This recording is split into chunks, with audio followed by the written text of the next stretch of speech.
Alors on a emmené les enfants sur le marais et puis je leur ai raconté les 3 histoires qui avaient été écrites, qui avaient été inventées, soit par eux, les enfants, soit par les adultes du village.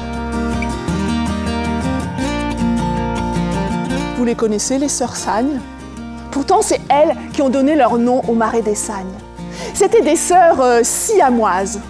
Alors il y a eu un atelier d'écriture avec les adultes qui faisait partie d'une activité écriture à la Bonne Fabrique.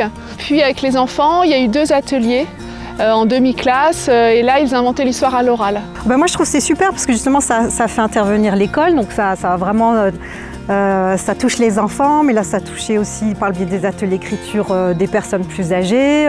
Il y avait de l'intergénérationnel, du partage et un apport d'autres générations, des sapéiards qui sont là depuis très longtemps et qui connaissent des choses et du coup ça nous a permis, ça fait comme une espèce de construction. C'est vraiment le genre de projet qui fédère bien et qui met en valeur un coin de notre village qu'on connaît mais on n'a pas forcément l'habitude d'aborder sous cet angle-là, donc c'est super.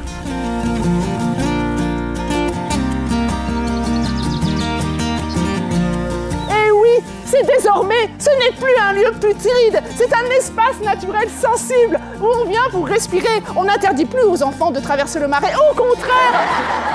Souvent, on aborde ces espaces-là de manière scientifique. Il y a des animateurs ou des scientifiques qui viennent expliquer la faune, la flore.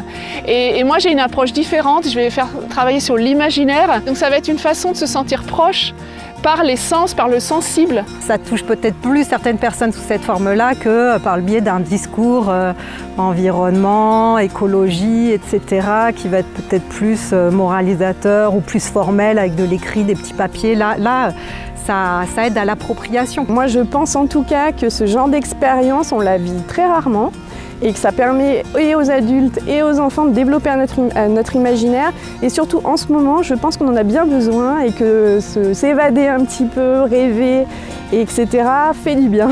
Avec moi, coronavirus plus jamais, coronavirus plus jamais, coronavirus plus jamais. Et ça a marché.